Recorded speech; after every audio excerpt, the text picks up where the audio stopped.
2019年，香港街头的怒火震惊了全世界。这个当然是一起政治事件，但是如果今天我告诉你，引爆这一切的炸药，并不完全只是政治，而是每一个香港人头顶的这块天花板呢？今天不聊政治，我们只解剖一个被房地产俘虏的城市，以及它无法避免的悲剧。让我们把视线从弥敦道的激烈冲突当中暂时移开，和我们一起钻进深水埗那些不见天日的角落。这里不是监狱，这里是一个一个的家。在香港，有超过20万人就生活在这样的空间里，这些被称之为棺材房甚至是农屋的地方，一个成年人几乎无法站直的空间，就是他全部的生活。想要真正理解香港后来发生的这个政治悲剧，起点可能不是1997年的回归，甚至也不是2019年的街头抗议，而是要从这里开始。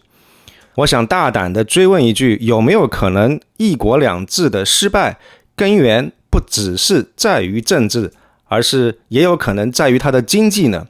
有没有可能香港这座城市早在它的政治悲剧上演以前，就已经被一种看不见却无处不在的力量所俘虏呢？这样一种力量，学者给了它一个名字：地产霸权。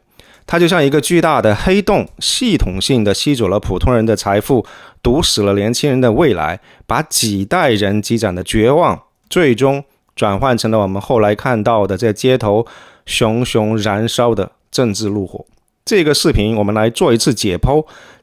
这一座被俘虏的城市，来看看它的悲剧是如何在它的经济原罪当中被一步一步预言的。要理解香港，离不开殖民地的历史，从1841年英国人占领香港岛开始，你会发现今天香港所有问题的根源几乎都可以在那个时代找到。这个就是历史学家所说的路径依赖，一旦你走上了某条路，就很难再掉头了。那个时候香港还只是一个贫瘠的小岛，要在这里建一个服务大英帝国的远东贸易港，需要钱，很多很多的钱。但问题是你又不能够收重税，因为那样会把商人都吓跑。那怎么办？钱从哪里来呢？殖民地政府找到了一个堪称天才般的，或者说是魔鬼般的解决方案：土地。他们定下了一个影响今后100余年的规矩，就是香港没有一寸土地属于私人，所有的土地都属于女王陛下，也就是说官地。政府是全香港唯一的大地主。那政府怎么样赚钱呢？很简单，拍卖土地的租约。政府先垄断了香港所有土地的所有权，然后像挤牙膏一样，一小块一小块地高价卖给出价最高的商人。这个就催生了后来香港的非官方的政策，高地价政策。这个设计看起来非常的精妙，因为高价卖地让政府有了钱来搞基建，来维持高效的运转，而有了钱之后，就有了搞零关税的底气，可以吸引全世界的资本跟商人来到这个东方之珠。高地价跟低税制共同打造了香港的经济奇迹。这个模式有一个学术名词叫做投机性都市主义，说白了就是政府的财政从根子上就和地产商的利润以及所有房产的中产阶级的财富死死的绑在了一块。这就形成了一种非常可怕的路径依赖。任何想要打破高地价的尝试，比如说大量增加土地供应，都会直接威胁到香港政府的钱袋子，直接威胁到低税天堂的根基，更会威胁到无数有产者的毕生积蓄。所以你看，香港一直以来以自由市场低税天堂自居，经济学家弗里德曼把它都夸上天了。但是这样一份自由的成本是谁来付呢？其实是所有需要买房、租房、开店的市民跟企业，他们通过极其昂贵的地价跟租价，间接的把税交了。这是一种隐形的转嫁给所有人的重税。但是更关键的是这个设计的政治功能。在一个没有什么民主的殖民地，英国人要怎么实现稳定的统治呢？他们选择了扶持一批本地的华人精英，特别是那些在地产啊、银行啊、贸易领域的大家族。高地价政策确保了土地跟房产的价值只涨不跌，而那些最早拿到土地的那些大家族，他们的财富就像滚雪球一样越滚越大，他们的商业帝国和香港的地产市场变成了命运共同体。于是我们看到一个牢不可破的官商共同体就此诞生了。政府需要地产商的高价投标来维持财政，地产商需要政府的政策来确保他们的资产会升值。这个结构在1997年以后几乎被原封不动地继承了下来。北京为了确保香港的平稳过渡，选择了依靠的依然是这群工商精英阶层。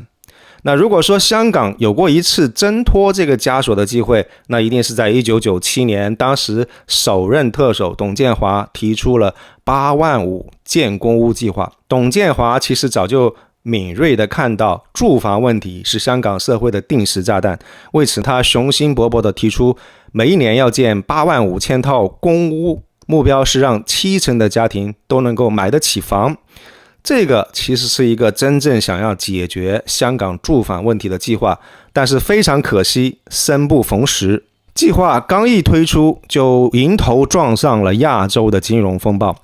香港楼市泡沫破裂，楼价在短短几年内暴跌70%，一夜之间，无数把毕生积蓄投进房市的中产变成了负资产，他们欠银行的钱比房子的现值还要多。他们的愤怒需要一个宣泄的出口。8万5这个原本是解决民生问题的良方，在他们眼里变成了毒药。8万5成了最完美的替罪羊。于是一个非常奇特的政治联盟在香港出现了。地产大亨和香港庞大的中产阶级为了阻止楼价继续下跌，他们站到了同一条战线上。面对着山呼海啸一般的反对的声浪，董建华政府最终选择了妥协。2002年，香港政府正式宣布无限期停建公屋。8万5的失败是一个历史性的悲剧，它不仅错过了唯一一次有可能从根本上解决香港住房问题的机会，更深远的影响是，它在香港社会内部塑造了一种强大的跨越阶级的支持高楼价的政治共识。从那以后，地产霸权不再只是几个地产大亨的利益，它成功的俘虏了香港社会的中坚力量。任何试图想要大规模增加土地供应的政策，都会被视为是对全香港有产阶层的财产威胁。但是香港是因为真的没有地吗？其实香港已经开发的土地还不到总面积的 10%， 高达 41.8% 的土地被划拨为郊野公园，一寸都不能碰。但是我们相比较而言，看一看新加坡，土地比香港还小，但是住宅用地是香港的2倍。这个其实是政治选择，而不是地理的必然。土地稀缺在很大程度上是一个被人为制造和维护的共识，一个用来保护高地价，让所有根本性改革都无法推行的借口。这个就是香港被绑架的第一步。一个在殖民地时代被设计出来的财政引擎，在回归以后成了一个谁也无法撼动的神圣的图腾，这副枷锁从此牢牢锁死了。但是我们想问，这样一副枷锁真的就牢不可破吗？难道这个是东亚高密度城市的终极的宿命吗？在历史的分岔路口，香港是否曾经有过机会选择一条完全不同的命运呢？我们要再看一看香港的老对手新加坡。新加坡的国父李光耀和港英政府做了一个完全相反的选择，他相信要让一个国家的公民爱国，最有效的办法就是让他们在这个国家拥有自己的恒产。恒产者有恒心，所以新加坡的国家干预目标不是从土地那里赚钱，而是把住房当作是社会稳定的基石跟财富分配的工具。我们来看一组非常冰冷的对比两地的数据。在房屋拥有比例上，香港长期在 50% 左右徘徊，而新加坡高达 90%。 在房价收入比上，香港是惊人的18到21倍，意味着说普通家庭不吃不喝18年以上才能够买上房，而在新加坡这个数字是4到5倍。公共住房的覆盖率，香港45%的人口住在公营的房屋里面，而新加坡超过80%的人都住在政府建造的主屋里面。新加坡是怎么样能够做到的呢？其实靠的是三板斧。第一就是国家强势征地，从根源上就打破了私人的垄断。第二是中央公积金制度，建立了一个可持续的内部融资的循环。第三是非常慷慨的财政补贴。那所有的这些数据放在一块比较，就彻底的戳破了一个迷思。很多人以为香港是自由市场，新加坡是政府干预，这个其实是一个非常大的彻头彻尾的误解。香港政府作为全香港土地的唯一垄断供应者，它对于市场的干预比谁都深。关键的区别不在于干预或者不干预，而是在于干预的目的到底是什么。新加坡的政府干预是为了社会，为了绝大多数公民的福祉，而香港的干预是为了财政，是为了维护一个有利于少数精英的体系。我们再看看亚洲四小龙的另外两个，韩国跟台湾，他们虽然也有财阀跟官商勾结的问题，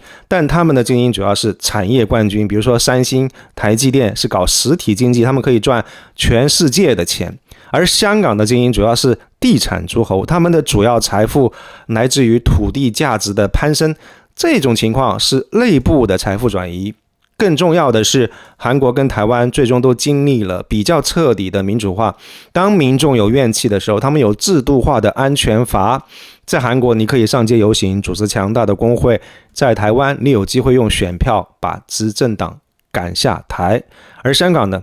它的政治体制从设计之初就是为了吸纳精英，回避对抗。当社会矛盾积累到极点的时候，体制内几乎没有任何有效的渠道来释放压力，这个就像是一个压力锅，内部的压力越来越大，但是排气阀却被堵死了。结果会怎么样呢？其实我们都知道了。既然香港的干预是为了少数人，那么这个少数利益群体，这个地产霸权究竟是如何绑架、如何操控整个体系的呢？这个就要谈到一个香港独有的制度设计。立法会的功能组别是一个从殖民地时代就继承下来的特别奇葩的制度设计。立法会有一半的议席并不是由一人一票的地区直选产生，而是由代表不同行业利益的所谓功能组别选出，而其中权力最大的就是地产及建造界。你猜猜看，谁有资格在这个界别来投票呢？不是建筑工人，也不是普通的测量师，他的选民基础是公司。在2021年有资格投票的只有463个公司实体，基本上也就是几家大的地产商跟他们旗下的那些公司。这个意味着什么？在大多数国家，利益集团如果想要维护他们自己的利益的话，需要花钱去游说他们的国会议员。但是在香港这个比较特别的制度设计底下，利益集团他们自己就是立法者，所以这是一个被制度化、合法化的利益输送渠道。任何一个可能动摇香港高地价根基的法案，比如说开征空置税啊、资产增值税啊等等等等，都会在这里被非常轻易的否决掉。除了制度之外，其实还有另外一个一个发生的具体的案例，在公众心中构建了非常难以抹除的官商勾结的集体记忆。比如说1999年的数码港项目，政府在没有公开招标的情况下，把一块绝佳的海景地皮直接批给了李泽楷的公司，名义当然是搞高科技数码港，结果呢，项目里面 76% 的面积都变成了超级豪宅被沙湾。这种行为在市民看来就是一场以高科技为名行地产之实的利益输送。还有那个让所有买过房的香港人都切齿痛恨的发明，所谓的公摊面积。你买一个70平的房子，真正能够用的可能只有50平，而那消失的20平是什么？是电梯大堂，是走廊，是会所。你为这一切都付了钱，但是你并不能住在这个地方。连大陆的买房者都要多谢这个天才的设计，当然天才2个字要打上引号。那所有这些个事情就像一根一根刺扎在香港人的心头，不断的提醒他们，这个体制是被俘虏的，是被劫持的。所以当一个城市的制度从根本上就被设计为服务于少数人的时候，生活在其中的普通人，尤其是年轻人，他们的绝望会以何种方式来发泄出来，来爆发出来呢？这个就是我们要触及的香港悲剧当中最令人心碎的一环。让我们回到最初的那个龙屋，这样一种居住环境，学者称之为空间暴力。它不仅仅只是穷而已，更是一种对于你作为人的尊严的日常剥夺。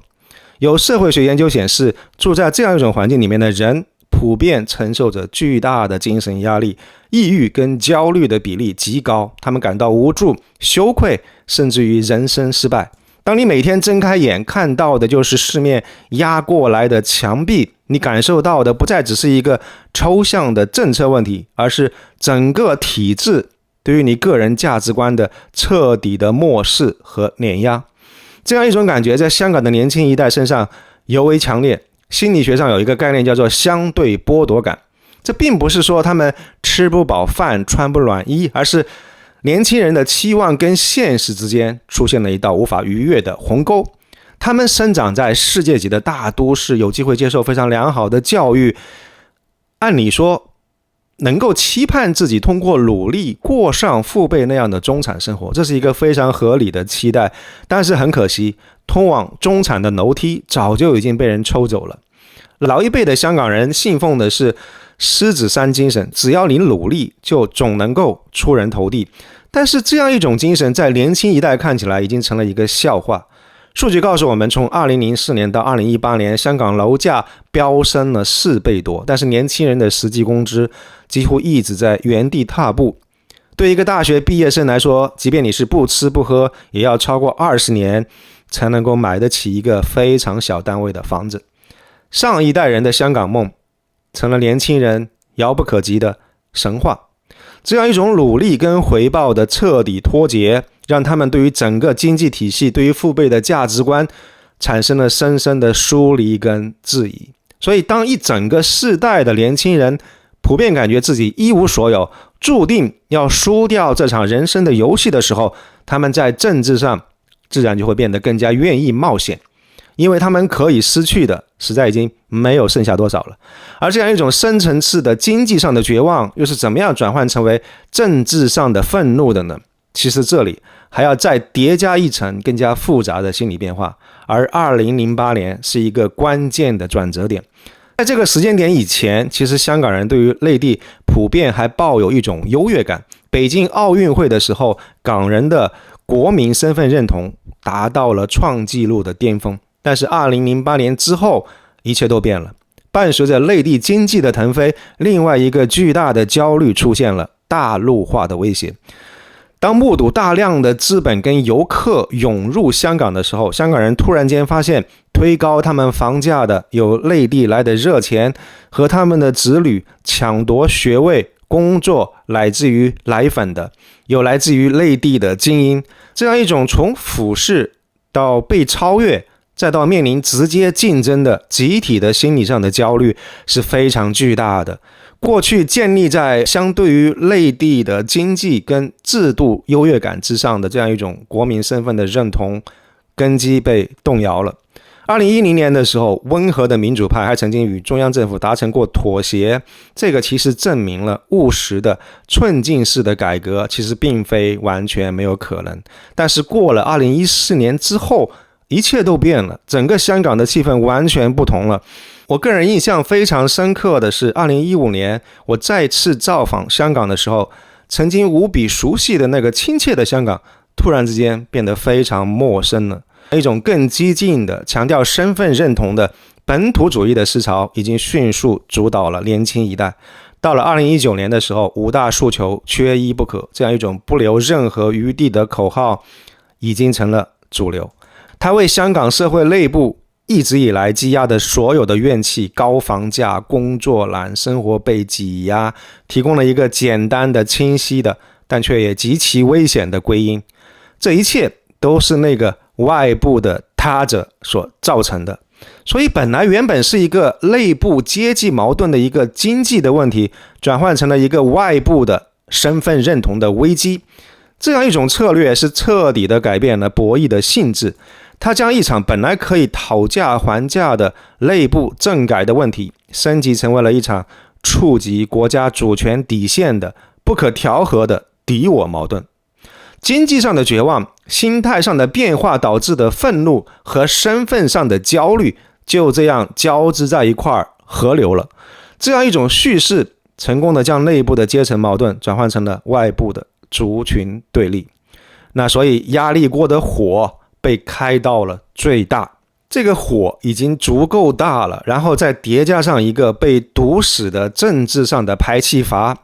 所以可以想见2019年那根名为逃犯条例的火柴点燃的究竟是一个怎么样的火药桶。它引爆的早已不仅仅只是对于一个法律的恐惧，它引爆的是过去几十年以来香港社会因为那个畸形的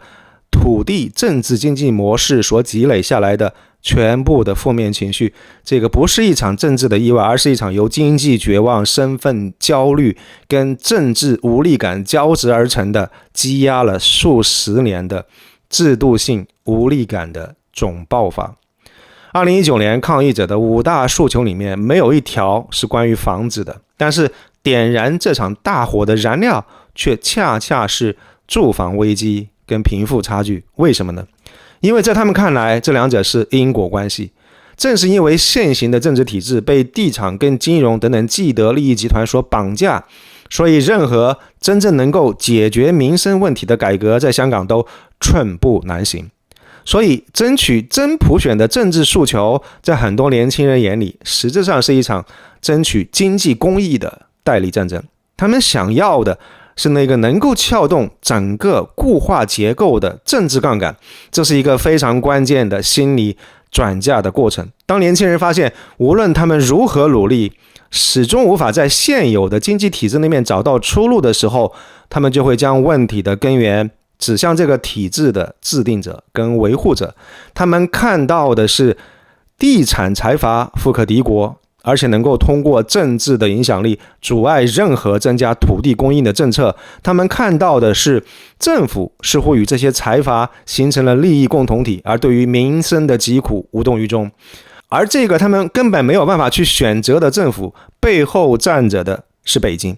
所以一个非常简单但是有力的叙事链条跟逻辑的推理链条就此形成了，是地产霸权剥夺了我们的未来。而地产霸权之所以能够横行无忌，是因为有一个不民主的更倾向于有钱人的管制团队在为它保驾护航。所以真普选就成了那个能够解决所有问题的万能钥匙，推翻现有的政治体制成了年轻人改变他们自身命运的唯一希望。这个也就解释了为什么香港年轻人对于寸进式的改良早就已经失去了耐心，为什么5大诉求缺一不可这样非常决绝没有任何妥协空间的口号也能够换得如此巨大的共鸣。因为在他们眼中，在他们看来，反正早已经一无所有，妥协就意味着承认失败，承认自己这一代人将会永远被困在这个被绑架的城市里面。我们对于香港的解剖到此先告一段落。我时常在想，香港的悲剧真的是结构宿命论吗？还是一连串错误选择导致的悲剧呢？香港的繁荣其实根植于它作为封闭的中国与开放的西方世界之间的唯一的桥梁。但是当中国的大门打开，当深圳、上海拔地而起，香港作为唯一的特殊地位就注定要走向黄昏。从这个角度来看，香港后来的经济困境跟政治的动荡似乎都只是历史洪流之下一艘小船无可奈何的颠簸。这个宿命论的观点很强大很有力，也非常具有宏大的叙事，但它似乎忽略了一个关键的问题。历史固然会为我们设定好了舞台，但在舞台上唱戏的我们究竟要怎么样演，演员自身的选择难道不重要吗？香港本来有机会利用独一无二的金融地位反哺社会，它本来有机会在楼市低迷的时候推行根本性的住房改革，它本来有机会在政治博弈当中选择一条更务实更能够达成目标的某些时候妥协的一个道路。但是所有的这些机会都被错过了，被既得利益集团的短视所葬送，被僵化的治理体系所扼杀，也被最终的政治激进化所点燃。这个就是香港这场悲剧最核心的原因。一个不断制造社会怨气的经济引擎，还被安装在了一个被封闭进了一个被设计成根本没办法释放压力的政治外壳里面。当压力锅的这个蒸汽集聚到临界点的时候，整个系统却没有任何的安全阀，于是积压了几十年的能量只能够以最原始但也最惨烈的方式在香港的街头爆发了。一国两制这个曾经被寄予厚望的伟大的构想，它最终的失败并非只是一个简单的政治对抗的故事。对于那些被高楼价和低流动性压得喘不过气来的香港年轻人来说，当一个城市再也无法为他们提供一个可以安身立命的空间和一个可以期许的未来的时候，任何多么美妙的政治承诺和看起来多么宏大的叙事，对于他们来说都没有什么意义。这样一座城市，在它的政治悲剧震惊世界之前，其实早已经由内而外被自己的经济结构深深的绑定，深深的俘虏了。我想这不只是一个关于香港的故事，其实我们所处的这个时代，很多国家的大城市都面临相似的困境。比如说在温哥华，在多伦多，您的城市是否也正在被某种看不见的力量所俘虏呢？年轻人的机会是否也正在变得越来越肉眼可见的稀少？如何直面那些被宏大叙事所掩盖的更深层次的结构性的问题，是我们寻找出路的第一步。如果今天的讨论对您来说有启发的话，请不要吝啬点赞分享，也不要忘了订阅爱生的频道，并且打开小铃铛。更重要的是，把您的想法、您的观察留在下方的评论区。非常感谢您的收看，祝您有心情愉悦的一天，我们下次再见，谢谢。